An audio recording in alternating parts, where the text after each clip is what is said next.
Hola, muy buenas tardes, buenas tardes. Mi nombre es Víctor Javier y bueno, me da alegría poder estar aquí en esta tarde, noche con ustedes y hablar acerca del libro azul de Coda. Sí, Em, No, hoy el también, autoestima. es cierto, yo estoy mal. Gracias por corregirme. Con Es mucho gusto. cierto, es el autoestima, yo estoy mal. Autoestima y bueno, y pues aquí está Maribel, ya la escucharon. Ella va a estar con las lecturas el día de hoy, la coordinación. Así que sin más, le damos la bienvenida aquí a Foro de Libre Expresión, Palabra en Acción, un foro fuera de serie. No somos un grupo común, somos diferentes en muchos aspectos, inclusive en la exposición de los temas que leemos, porque estamos nosotros dándole lo que tú lees, puedes comprender algunas cosas o todo, pero cómo leemos y cómo comprendemos nosotros lo que es la codependencia y lo que es la recuperación es otra cosa, ¿no? Unido a lo que ya es, otra cosa, lo que queremos es enriquecer la comprensión de esto. Pues bienvenida Maribel, adelante. Muchas gracias, Víctor. Muchas gracias, compañeros, compañeras. Presentaré la reflexión del día del 21 de abril. Su título es Un infierno mental. Dice que la preocupación por uno mismo, a menudo llamada egoísmo, egocentrismo e engreimiento, muy ciertamente es el camino a la destrucción y la ruina. Estábamos en el infierno, un infierno mental y emocional. ¿Qué siento? ¿Qué quiero? ¿Qué me hace falta? ¿Qué me duele? ¿Qué me preocupa? ¿Qué me incomoda? La recuperación consiste en salir de ese infierno, lo cual logramos a través de neuróticos anónimos. No solo salimos del infierno de nuestra enfermedad, sino también encontramos una vida nueva, bella, serena y gozosa. Para muchos de nosotros nuestras nuevas vidas son realmente el cielo, pero creemos que cada vida puede mejorarse aún más. Así es que todavía no hemos llegado al cielo. Hemos aprendido que la salud mental y emocional es libertad del infierno, pero no es la admisión al cielo. Debemos continuar trabajando para lograr una vida más feliz y brillante, la cual sabemos que podemos lograr. Muchas gracias. Adelante, Víctor.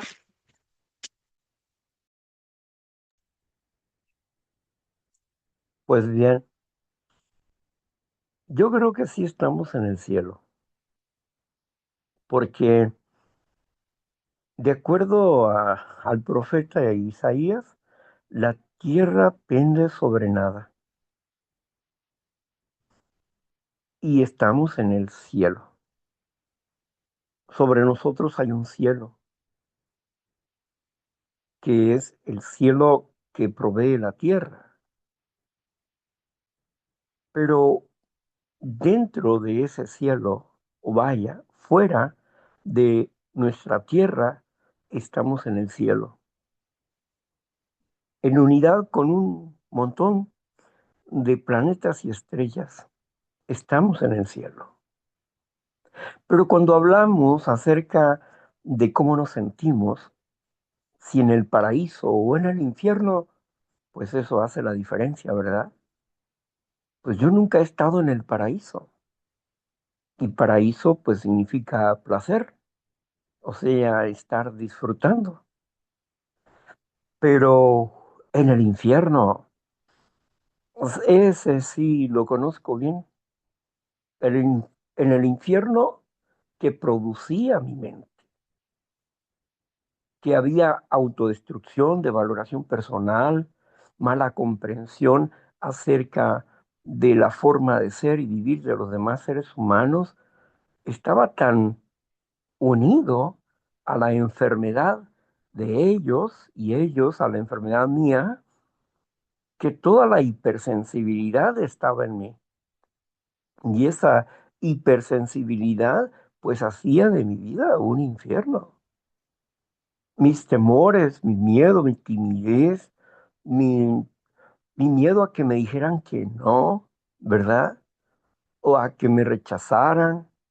Todas estas cosas estaban en diversos complejos de mi existencia por formaciones, diría yo, más que hacer responsable a alguien de mi formación, simple y sencillamente era una formación salvaje, como un árbol silvestre que nace y crece con sus ramas para todos lados, lleno de espinas, y al que se acerca, como, como la planta esa que está en el monte que se llama uña de gato, parecen las uñas de un gato, y pasas cerca de ella, te descuidas y te desgarra.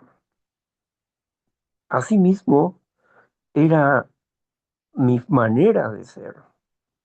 Puede ser que exagere un poco, pero la realidad era esa.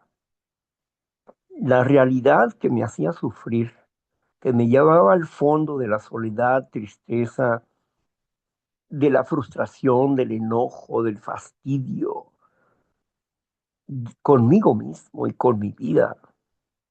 Y llegar a los 18 años, estar harto de la existencia, de veras que no sabes vivir.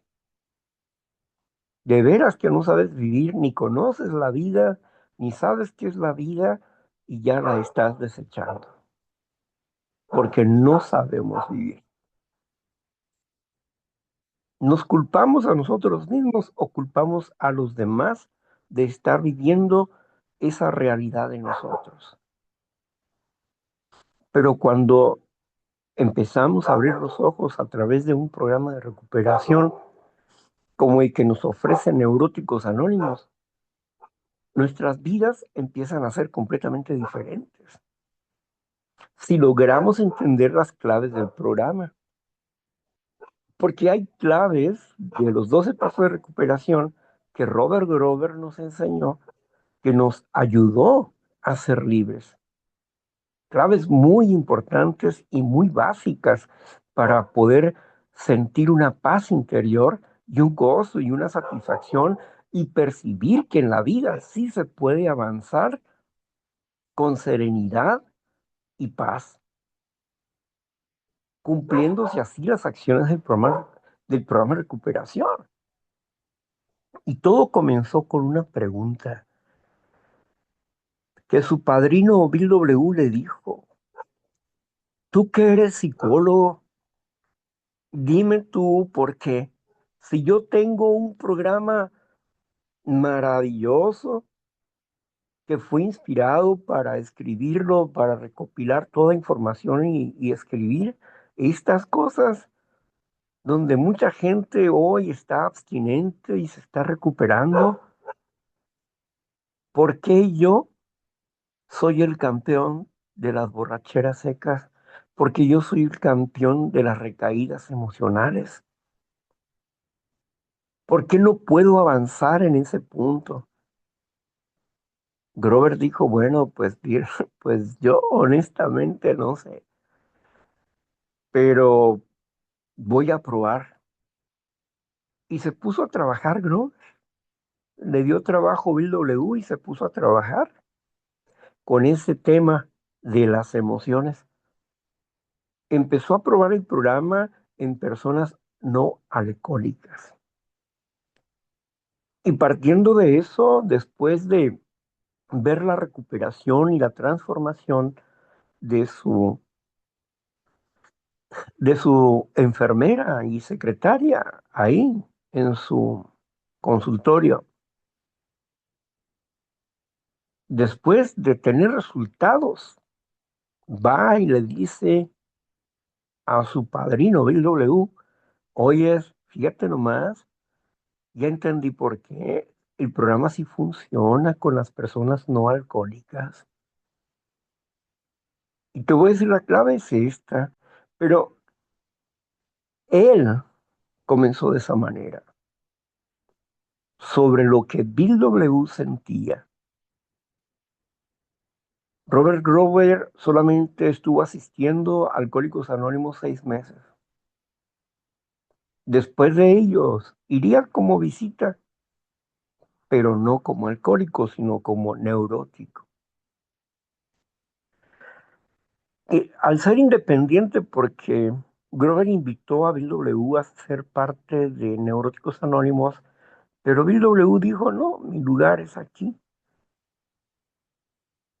tú haz tu grupo y ustedes serán nuestros hijos predilectos. Y así fue. Si tuvieron más comunicación, pues no hubo ninguna carta que testifique, aparte de la historia, que testifique sus relaciones e intercambios de información. Pero posteriormente escuchamos a Bill W. hablar acerca de ir hacia la madurez emocional, al equilibrio de las emociones. Había aprendido algo más que abstinencia. Y aquí Grover nos habla de la sanidad de las emociones. Y aquellos que éramos depresivos, nunca más volvimos a estar depresivos. ¿Por qué? Porque aprendimos a manejar nuestros sentimientos, nuestros pensamientos, esos pensamientos y sentimientos que nos llevaban a la devaloración y al fondo del dolor emocional. Aprendimos a ya no caer en ese hueco y en ese vacío, sino a permanecer con un estado de ánimo. A pesar de lo que esté pasando en nuestro entorno, tenemos que continuar con la visión del crecimiento y la sanidad espiritual. Así que pase lo que pase, muérase quien se muera, caiga quien caiga, tenemos que continuar adelante. Pues bien, así que descubriendo la recuperación y queremos que otros también vivan esta sensación, no de estar en el cielo, porque yo no quiero ir al cielo, porque mi Dios va a venir conmigo. Yo no voy a ir para allá, Él va a venir para acá. No tengo nada que ir a hacer al cielo. Si va a bajar toda toda su mansión va a bajar aquí. Entonces, ¿qué voy a estar haciendo allá? Yo solito, pues no tiene caso, ¿no? Así es que no, yo no voy a ir al cielo. Estoy en el cielo. Y le doy gracias a Dios por eso, porque me da la oportunidad de tener una visión más clara sobre muchas acciones o temas que son importantes para la recuperación. Bienvenidos sean todos ustedes. Adelante, Maribel. Muchas gracias, Víctor. Bueno, continuamos con la lectura de la autoestima con el subtítulo de Personas con autoestima baja. Mencionaré el siguiente punto que es no les gusta compartir con otras personas. ¿Continúo o solamente una? A ver, Maribel, yo me confundo porque ya ves que manejamos el mismo tema ahorita en el vespertino y mañana por la mañana también, pero vamos en asuntos diferentes, ¿verdad? Sí, correcto. Bueno, eh, aquí hoy vamos a tratar la autoestima baja. Ujú, correcto. Bueno, pensé que ya lo habíamos pasado acá, pero bueno, Vamos, lé- vamos por ahí. léeme, léeme 3 síntomas, que son los que vas Ujú, a leer, 3 síntomas, está, y luego de ahí hago el comentario. está bien. Entonces sería, no les gusta compartir con otras personas. Evitan participar en las actividades que se realizan en su centro de estudio o en su trabajo y temen hablar con otras personas. Así sería, Víctor. Adelante. Bueno, ser, tener autoestima baja implica que la persona está en la conmiseración, en la autolástima y en el miedo. Miedo a cometer errores, miedo a hacer el ridículo, miedo a ser rechazado, miedo a, a todas estas cosas. Por eso no quieren participar, se desaniman para trabajar en grupo. ¿Por qué? Yo recuerdo porque yo fui algo tímido, si no en el aspecto del estudio, no, ni tampoco en la participación de grupo. Donde yo tuve una gran timidez fue en el asunto de las mujeres. El poder compartir con una mujer, no, a mí me hacía sudar, ¿por qué? Porque estaba muy inseguro en esa situación y no sabía cómo dialogar con las mujeres. Claro que me agradaban, pero ese temor, esa timidez, me volvió a ser muy platónico, soñador, al grado de refugiarme en la música y soñar con amores que nunca fueron y vivir enamorado como si realmente existiera una persona, pero la realidad es que no era así. Era solamente mi fantasía, pero no era mi realidad. Quería vivir como si eso fuera real en mí, pero no era así. La persona que tiene baja autoestima, o sea, un amor propio eh, muy bajo, sus valores, que todos los valores están en lo que los demás hacen, donde ve que los demás, si él, aunque lleve ropa nueva, etcétera, piensa que los demás tienen mejor que él. Siempre está analizándose y comparándose con las demás personas. Y siempre, pues hay una persona más grande y otras más pequeñas. Pero al final de cuentas, todo esto nos lleva a un sub y baja de frustración.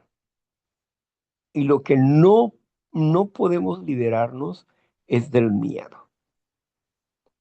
Yo tuve que hacer ejercicio para poder empezar a desarrollar mi sociabilidad con las mujeres. Ejercicios como subirme al camión. Antes yo no me atrevía a sentarme a un lado de una mujer, aunque hubiera un espacio para sentarme ahí. Sentía que las iba a ofender. Pero no, empecé a darme el valor de sentarme ahí. Y mi cuerpo se sentía bien inseguro, ¿verdad? Inseguro de la reacción que pudiera tener la mujer que estaba a mi lado, porque en mi hipersensibilidad emocional, ¿verdad? Era eso, de solamente tocarle el brazo, o que ella se moviera y me tocara a mí o cosas así, pues me elevaban la sangre y al mismo tiempo sentía una inseguridad. Todas estas cosas, tuve que hacer esos ejercicios. Hice otro ejercicio acerca de las parejas con una grabación y me ponía a entrevistar a las parejas para que me hablaran de qué es el amor. Para eso yo no era tímido, para hacer esas cosas no, pero para declararme con una mujer sí, eso sí era difícil para mí, dificilísimo. Entonces empecé a hacer esos ejercicios. Eso de tener miedo a quedar en ridículo, también tuve que hacer ejercicios. Aprendí a quedar en ridículo. ¿Cómo? Pues hacer payasadas, payasadas donde yo quedaba en ridículo. Pero entendía que eso no importaba y no importaba y no importa. No importa si me equivoco en público. No es el hacer ridículo si me equivoco en público, si me equivoco cuando estoy leyendo o cuando he aprendido una parte para poder compartir. No, no importa eso. Puedo corregir. Y aprendí a improvisar porque trabajé mucha la acción del histriónica en el escenario. Me encantaba eso, ¿no? Desde niño eso sí me encantaba. No sabía cómo convivir socialmente, pero presentarme en un escenario sin timidez, sí podía hacerlo. Eran esas cosas personales las que eran más difíciles para mí. Mi complejo por la pobreza en que vivía, mi timidez al no saber cómo iba a reaccionar la otra persona. Todas esas cosas era extremadamente respetuoso. Fueron las mujeres las que empezaron a decirme que ella era mi novia. Fueron las mujeres las que en algún momento me dijo en un baile, quiero estar contigo. No fui yo el que habló. Y estaba viendo un video hace poco sobre que en Suecia las mujeres son las que se declaran a los hombres. Y parece ser que los hombres se sienten muy bien. Las mujeres van, le dices que tú me agradas, y no tienen que esperar largo tiempo para pensar nada, ¿no? Bueno, eso dicen que pasa para allá. Pues yo no he ido a Suecia, no sé si tal cosa sea real o no, pero eso es lo que decía el video. La cuestión, pues, era que hay que romper el cascarón, dejar de ser infantiles y empezar a tomar nuestra verdadera edad. Había compañeros, amigos que envidiaba. Yo los envidiaba porque pues a ellos los seguían las chicas, eran populares, etcétera, pero no. Luego, a pesar de la popularidad que hayan tenido y las relaciones de noviazgo que hayan tenido, veía también cómo los muchachos no eran estables. Estaban en algún momento con alguna persona y terminaban su relación sencilla y agarraban otra relación y así andaban. Eso también veía. Relaciones permanentes, vi algunas pocas, dos o tres relaciones permanentes donde dos jóvenes decidieron ser así, novios, y llegaron hasta casarse y a tener hijos, etcétera. Bueno, pero mm, eran raros. esas cosas. Así que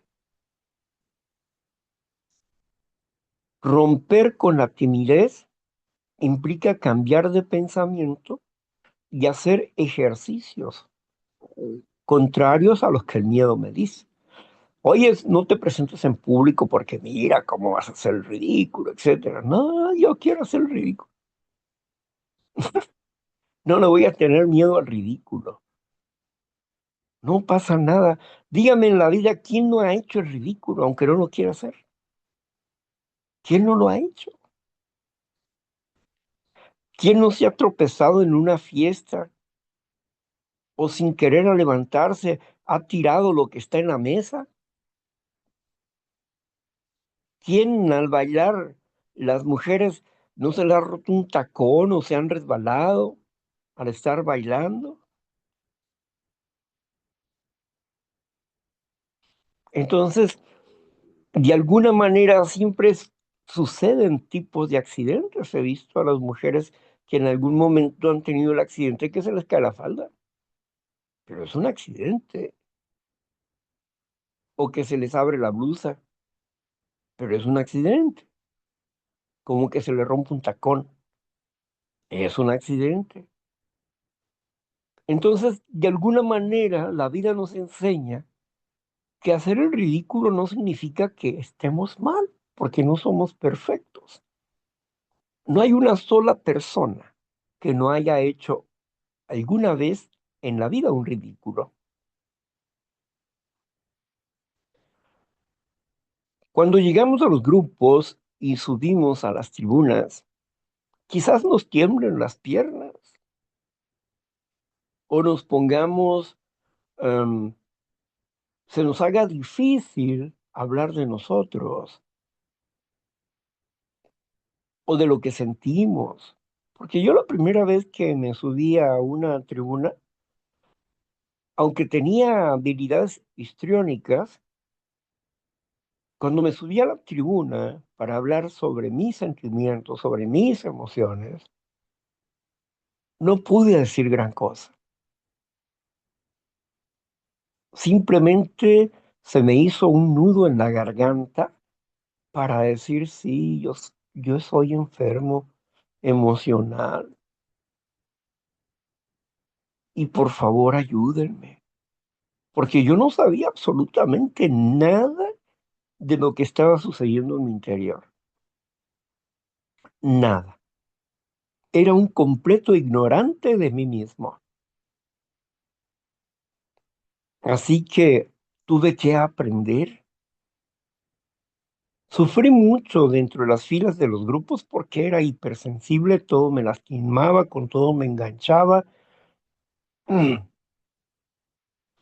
Al hablar en la tribuna, yo quería hablar con erudición porque así lo aprendí, pero a las personas, aunque yo hablara con la verdad del programa y del programa mismo y mi propia verdad, ellos no estaban de acuerdo. Ellos querían oír, oír que el tiradero de agua que hace la lavadora, la suciedad que sale de la lavadora, ¿no? Era lo que querían oír ellos. La morbosidad estaba en sus mentes y en sus corazones. No era el deseo de que uno se libere, porque pues al final de cuentas, si confesamos nuestras faltas ante una sola persona, ¿por qué lo tengo que hacer en público? No estoy obligado a hacerlo. Pero ellos pensaban así y todavía piensan así. Muchas gentes en los grupos piensan que a fuerza te tienes que subir y hablar lo que ellos quieren. Pues no, las cosas no son así. Así que dentro de ese estira y afloja de las emociones dentro de un grupo, poco a poco fui entendiendo que esas personas no estaban siguiendo principios espirituales, sino que habían tenido un aprendizaje y que habían logrado llegar hasta cierto punto y ahí se quedaron. Se quedaron como los frijoles pasmados a medio cocer, no se terminaron de cocer y se quedaron en la conformidad de la abstinencia y con la borrachera seca. Así que crecer emocionalmente llevaba otro sentido. Había gente que se ofendía porque te reías. Bueno, por lo que yo me reía, ¿no? Cuando ellos hablaban y me identificaba, a veces sonreía y reía, y ellos se sentían ofendidos. También eran hipersensibles como yo, pero en otros temas, en otras acciones. Por lo tanto, empezaron como a ponerme más atención a mí en el sentido de que era una molestia para ellos.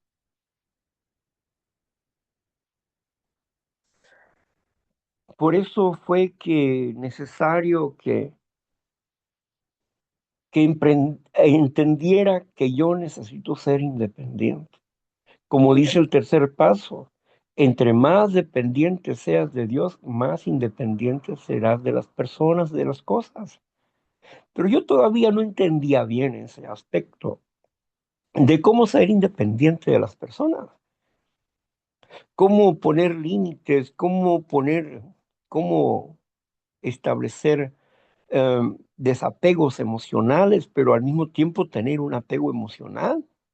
Era una paradoja eso. ¿Cómo te vas a desapegar emocionalmente y al mismo tiempo tener un apego emocional?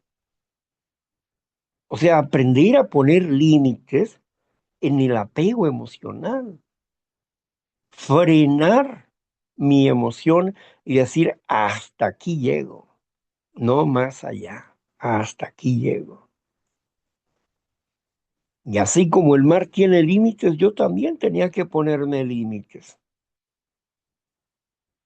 Y tuve que desarrollar esas habilidades para aprender a vivir conmigo mismo, con Dios, como yo lo comprendo, y conmigo mismo. Y lo demás, lo que digan los demás, es su propia opinión, en base a su propia experiencia. Ellos no son autoridad en mi vida, al menos que yo les dé la autoridad. Yo puedo analizar sus palabras y decidir en el análisis qué palabras, en qué palabras tienen razón y en qué no tienen razón en cuanto a mi persona se refiere. Puedo valorar las opiniones y críticas y no me voy a molestar por eso. Ni voy a hacer un berrinche, ni voy a gritar, nada. Simple y sencillamente voy a callar y si tengo mi opinión personal que hacer, pues lo haré. Eso dependiendo de la otra persona, porque si le veo que tiene una actitud de buscabullas, pues no. No, mejor no voy a hablar. Y no porque sea cobarde, sino porque soy prudente. Simplemente por eso, ¿no? Ahora vamos a ver otros tres puntos de estas personas que tienen una baja estima personal. Dependen mucho de otras personas para hacer sus tareas o realizar cualquier actividad. Se dan por vencidas antes de realizar cualquier actividad. No están satisfechas consigo mismas, piensan que no hacen nada bien. Gracias. Aquí podemos notar cómo la persona temerosa no puede figurar. No puede figurar porque si va a salir si va a salir, ay no, que me acompañe Felipe o que me acompañe María, ¿sí? Oye, vamos a ir al baile y eso, pero va a ir X personas. Si va a X personas, yo sí voy.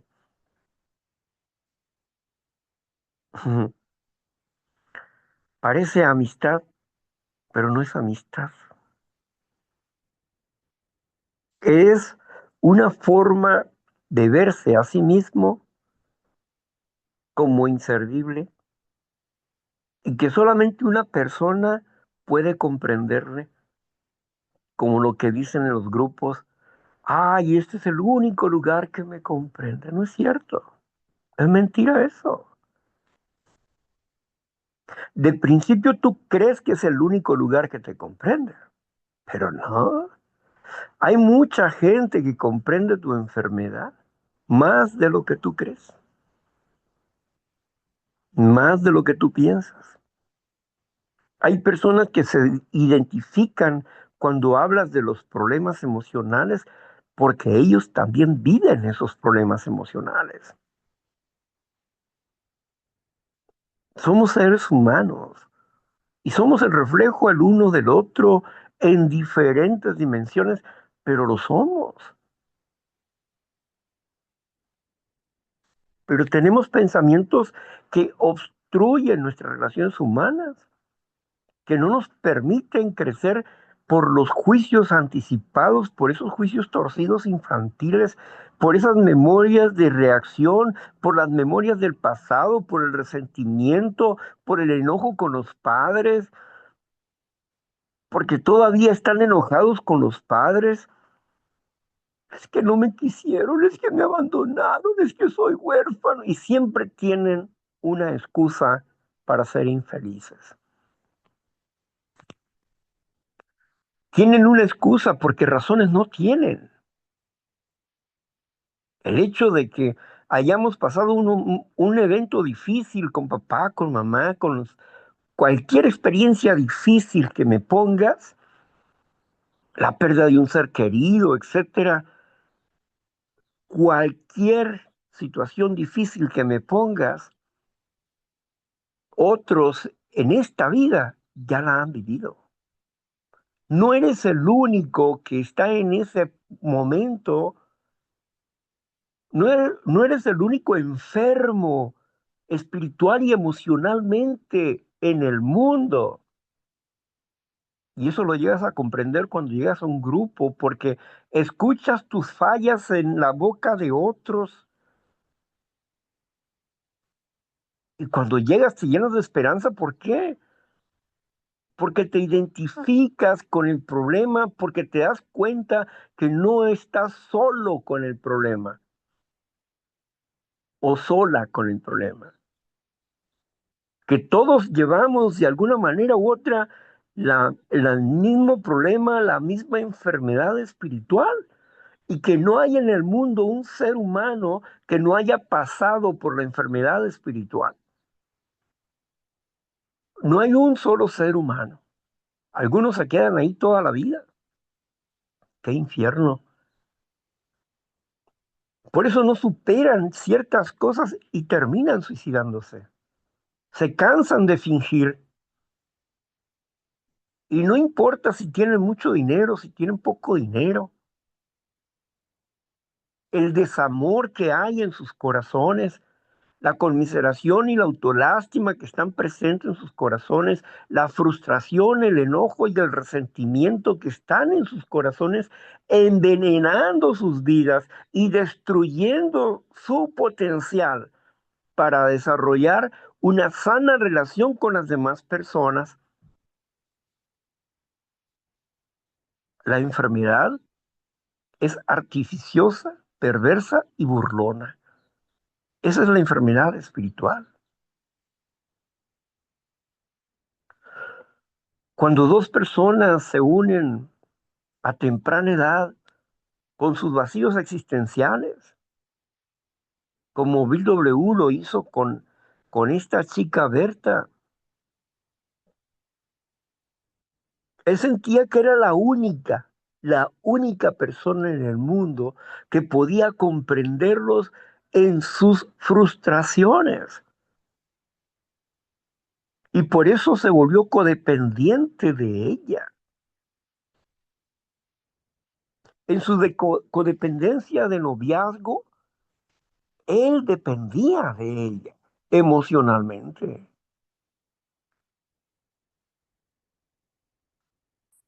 Toda su vida estaba puesta en esa mujer, pero un día murió esa muchacha. Bill W. estaba en la escuela cuando el maestro dijo, vayan allá a la congregación porque Berta ha muerto. Bill W. fue ahí y ahí perdió su amistad con Dios, porque le había arrebatado a la mujer que lo comprendía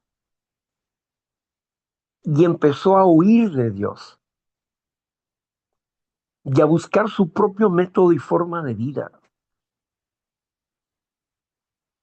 Su dependencia emocional estaba ahí. Su codependencia había iniciado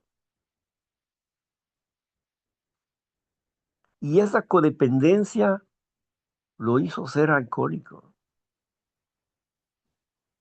Y lo hizo ser alcohólico porque cuando llegó una mujer que lo comprendía, lo admiraba, lo quería, que también era dependiente emocional de él, Lois, que intentaron su primer hijo y murió, tuvo un aborto. Bill más se molestó con Dios. No podía salir de su problema, su molestia con Dios. Por eso es que recaía emocionalmente, porque su fe no fue firme, fluctuaba constantemente, buscaba otras opciones, no estaba firme en su fe.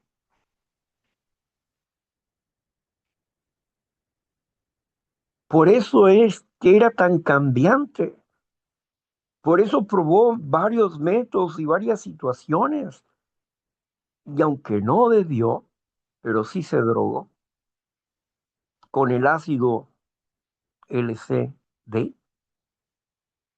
o ¿cómo se llama? Creo que sí. Ese ácido, porque le pidieron a él y él pensó, el autoengaño presente en él era que a lo mejor con este ácido pudieran ellos hacer una experiencia espiritual artificial. Es lo que llegaba a pensar Bill W, pero no, no. Llegó el momento en que alguien lo llamó aparte y le dijo, porque no solamente Bill W probó el ácido, sino también su esposa. Y cuando lo llamaron aparte le dijeron, Bill W vale más que parecer, porque si no todo lo que has hecho se va a venir abajo. ¿Qué no ves que eso es también una droga? ¿Qué no ves que eso es engañoso y perverso como el alcohol? Te vas a volver adicto a esas cosas y no vas a poder dejarlas. Y Bill W recapacitó y dejó ese proyecto que la ciencia le estaba a él administrando. Lo dejó el proyecto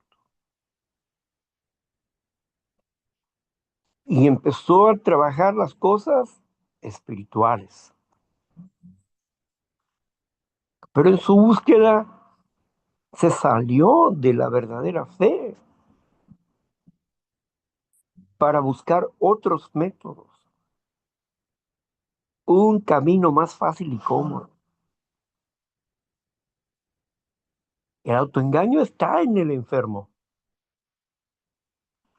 que busca caminos más largos, más fáciles, más cómodos, donde no está la verdadera recuperación. No está la sanidad de las emociones.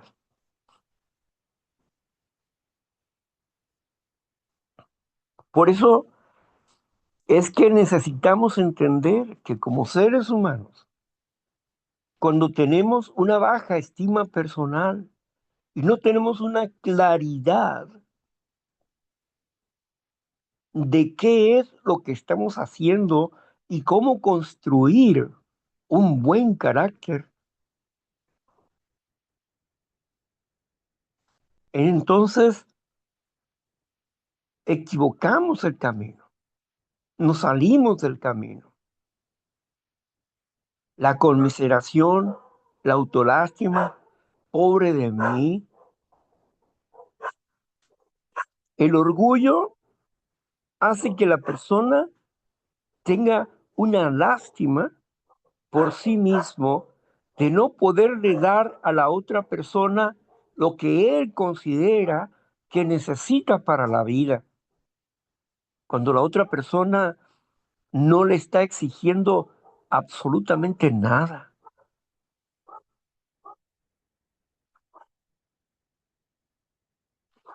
Las, las acciones en nuestras vidas tienen que ser independientes. Tú tu responsabilidad, yo mi responsabilidad. Y si negociamos, vamos los dos, vamos a ser responsables, pero tenemos que tener definido nuestros papeles.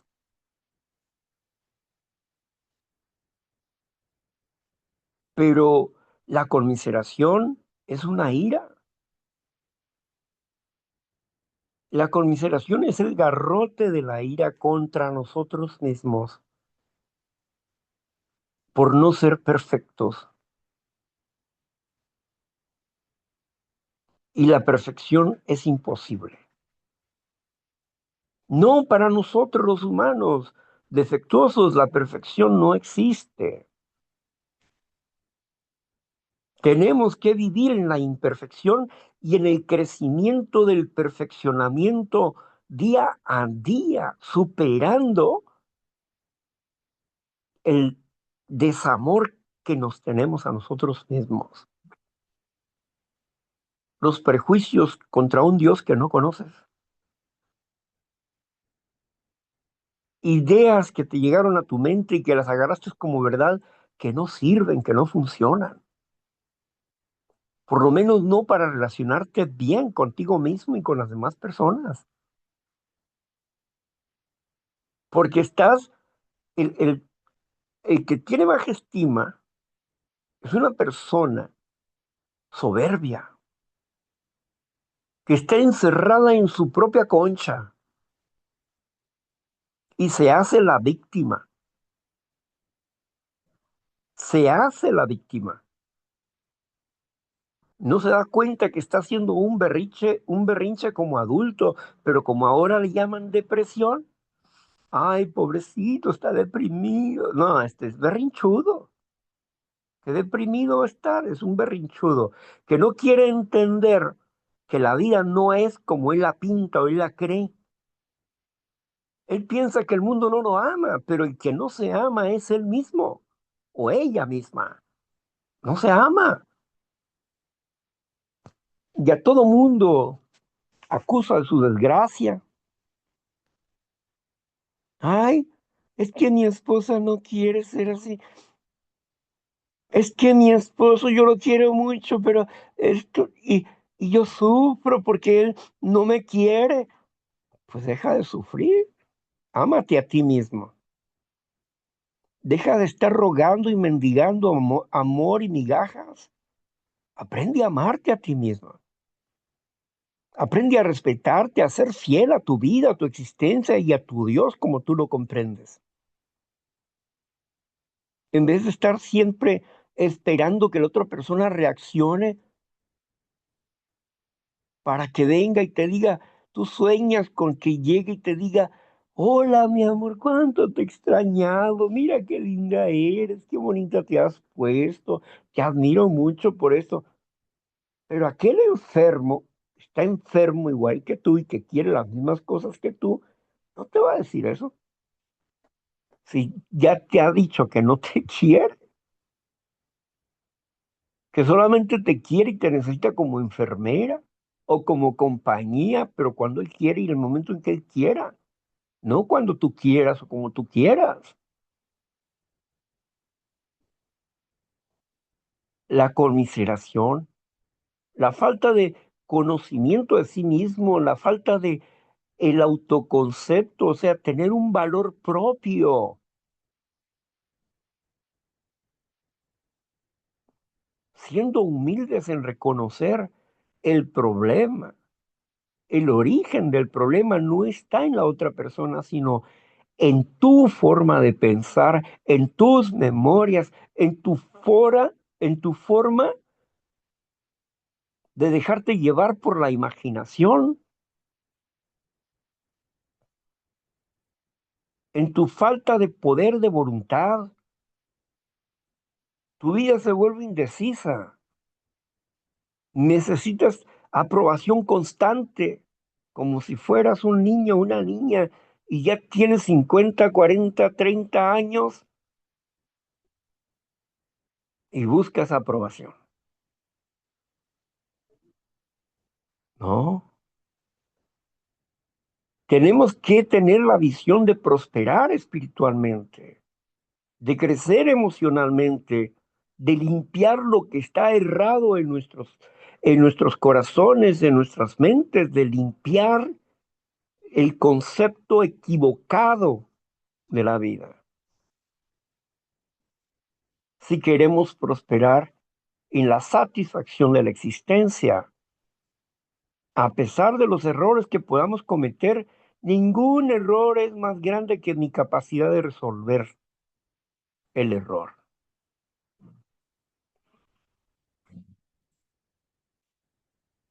de aceptar las diferencias y aceptar las limitaciones. Yo me puedo cambiar a mí mismo con la ayuda del conocimiento de Dios y de la ciencia, con la ayuda de la expresión de otras personas que han superado lo que yo no puedo superar.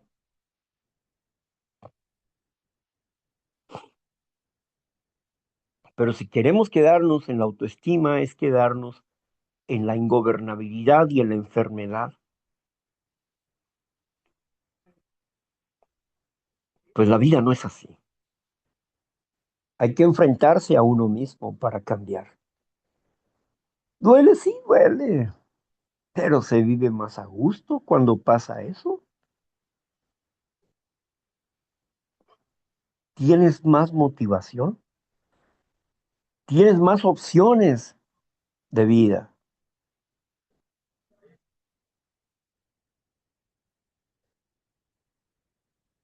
Pues bien,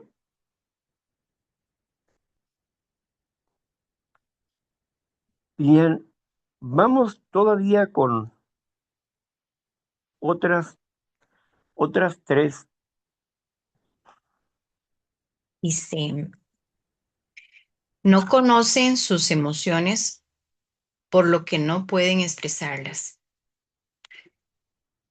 Debido a lo que no tiene valor, les cuesta aceptar que las critiquen. Les cuesta reconocer cuando se equivocan. Gracias.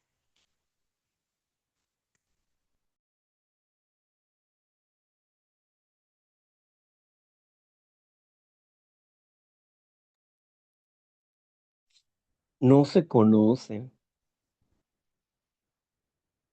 ¿Cuántas personas hay a nuestro alrededor que creen que tienen una vida adulta? No saben sus emociones, ni la raíz de sus emociones, ni siquiera conocen que tienen un instinto natural, ni saben de que son víctimas de ellos mismos. No conocen ni reconocen su autoengaño. No son autocríticos. Tratan de tener valores y ocultar sus miedos a través de la religiosidad, a través de un club. Tratan de ocultarse y por eso tienen sus propias fugas. Así que la importancia de tener autoconocimiento, es decir, conocerme a mí mismo. ¿Cómo soy? ¿Cuáles son mis partes débiles y cuáles son mis partes fuertes? ¿Cómo puedo crecer más en mis partes débiles y cómo puedo seguir con mis partes fuertes sin ser soberbio para poder conservarlas? ¿Cómo puedo desarrollar el hecho de mejorar el carácter? ¿Cuál es la diferencia entre carácter y temperamento? ¿Qué es el carácter y para qué sirve? ¿Cómo se logra? ¿Se nace con él o se tiene que forjar? ¿Qué es el temperamento? ¿Qué es el instinto? Las personas piensan que lo único existente hay son siete pasiones del alma. No, que siete pasiones del alma. No son siete defectos de carácter los únicos que hay. ¿Cuáles son la raíz de esos defectos de carácter? ¿Cuál es la raíz? ¿Qué no te das cuenta que es el miedo y la ansiedad? ¿Y quién está produciendo que el miedo se salga de control y la ansiedad se salga de control? Pues tu manera errónea de pensar. Porque si no conoces cómo es el caballo, no puedes domarlo. Si no conoces cómo es el instinto natural, cómo se forman tus emociones y cómo se transforman y cómo afectan a tu vida para tu bien o para tu mal, ¿cómo crees tú que te vas a recuperar? ¿Hablando todos los días tu misma miseria? No, ahí no hay recuperación. Hay alivio, pero no recuperación. Es como si una persona tiene un tumor canceroso en la cabeza y solamente le están dando una inyección como paliativo para que no le duela, para que se le desinflame. Pero esto no significa que se quitó el tumor. Puede estar muy a gusto como si no existiera, pero el tumor va a seguir creciendo. Y eso es lo que pasa. Cuando nada más se usa una parte del programa para sentirse bien, como, ya vengo por mi pastillita, has dicho bien, has venido solamente a adormecer tu enfermedad, pero no a crecer y a sanar emocionalmente, no a recuperar. Vienes por tu pastillita para adormecer tu enfermedad, para sentirte bien, riendo de los problemas, eso y lo otro, pero sales de tu grupo y sigues con tus broncas. Y rezas y horas y no resuelves. Sigues esperando a Santo Claus para que arregle tu vida. Es que ya va a venir Santo Claus y me va a tocar y va a sanar todo. No, Dios no es Santo Claus.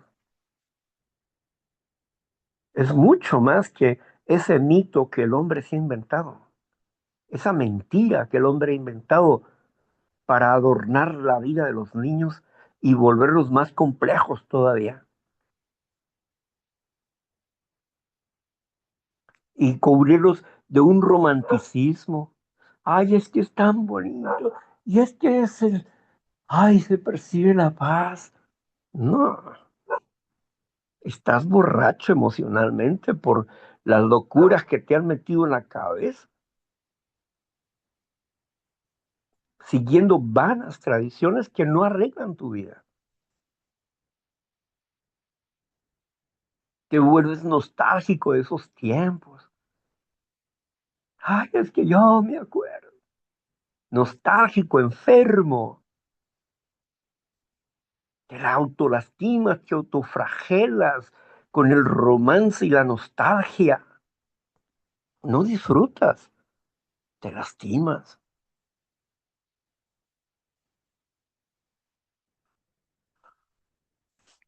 Y otros cuentan cómo se han sentido frustrados porque le han pedido a ese mito que les dé ciertas cosas y nunca se las da.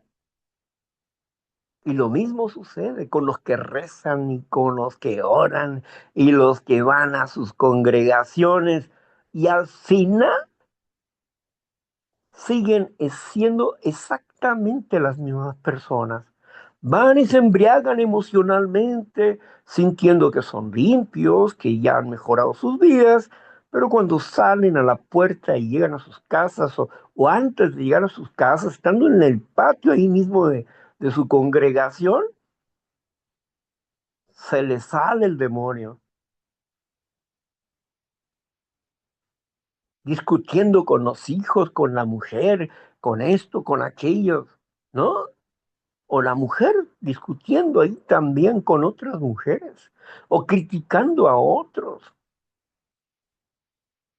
¿Dónde está, pues, el amor congregacional, el amor fraterno no fingido, el amor de hermanos no fingido? ¿Dónde está eso? Te doy un beso aquí y te apuñalo cuando te vas. ¿Cómo es eso? La enfermedad sigue su camino, pero el hombre encubre las cosas. El ser humano encubre las cosas, encubre su propia enfermedad porque no va a la raíz de la transformación espiritual en una relación personal con un Dios amoroso para romper con su autolástima y con su conmiseración, donde el único responsable de su enfermedad, él es mismo. Él es el único responsable. Si en el pasado vinieron y me dejaron tomates y ya están podridos y corruptos esos tomates, y voy a decir, ay, es que mi papá trajo una caja de tomates hace 20 años y aquí las tengo y está toda podrida y apestosa. Oye, ¿que no la puedes agarrar y tirarlas? ¿No puedes limpiar tú esas cosas podridas y corruptas que te dio tu madre, tu padre, tus amigos, tu compadre, tu comadre, la sociedad que te rodea? Claro que sí puedes, pero tal vez no sepas cómo. Pues es aquí donde tienes que aprender cómo tirar la corrupción que hay en tu vida que no te permite vivir adecuadamente. Bueno, hasta aquí voy a dejar mi canto, pero no de sirena, mi canto. Hasta aquí voy a dejar el tema para que continuemos donde ustedes conversan con nosotros y nos platican, nos plantean si ustedes quieren, si ustedes desean, si ustedes pueden abrir el micrófono, pues estamos aquí para escucharlos. Y si tiene alguna pregunta, con gusto le decimos lo que sabemos acerca de eso.